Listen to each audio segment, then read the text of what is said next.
請各位記得俾 like、share 同埋訂閱，係免費㗎，只要撳埋個鐘仔，有新片嘅時候就會第一時間收到通知。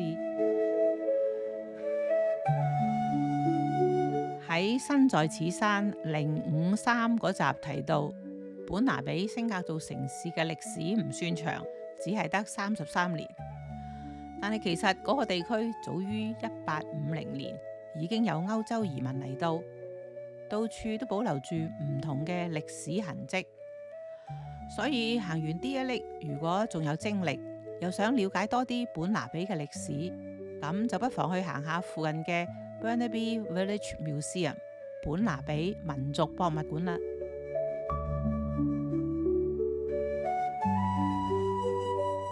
身在此山056，走進本拿比歷史中。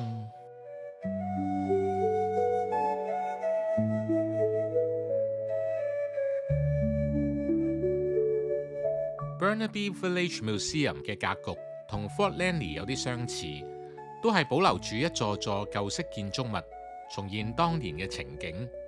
行入呢個博物館就好似走入1920年代 Burnaby 嘅小鎮咁。行到學校嗰度，喺課室門口仲好似聽到當年學生朗朗嘅讀書聲。喺條街度仲有打鐵鋪、郵政局、銀行、雜貨店同農舍添。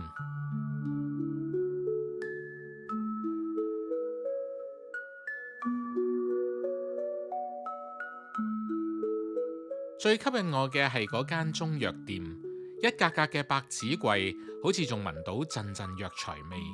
集藥材嘅大閘刀，稱藥材嘅古老稱，仲有掛喺走廊分隔用嘅門簾，都令我諗起細個嘅時候見到嘅嗰啲古老藥材鋪。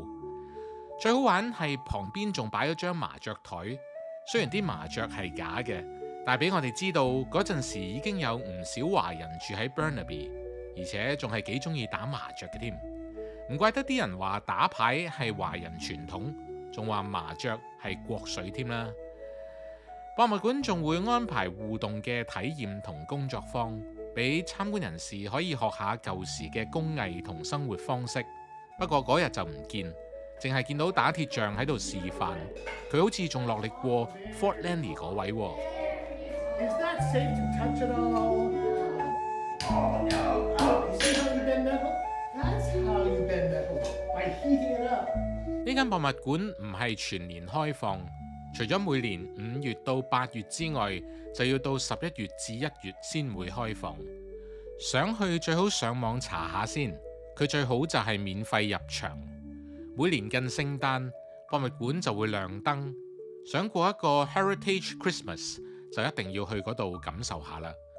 除咗睇燈飾，仲可以去試坐下館裏面超過100年歷史嘅旋轉木馬，懷舊得嚟又有節日氣氛，真係唔錯。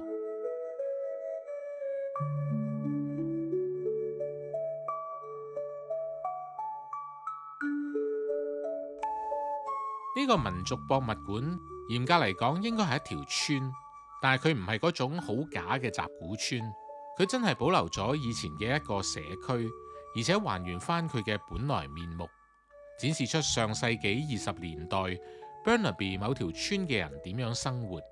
所以去嗰度唔只係參觀，而係走入 Burnaby 嘅歷史裏邊去親身體驗。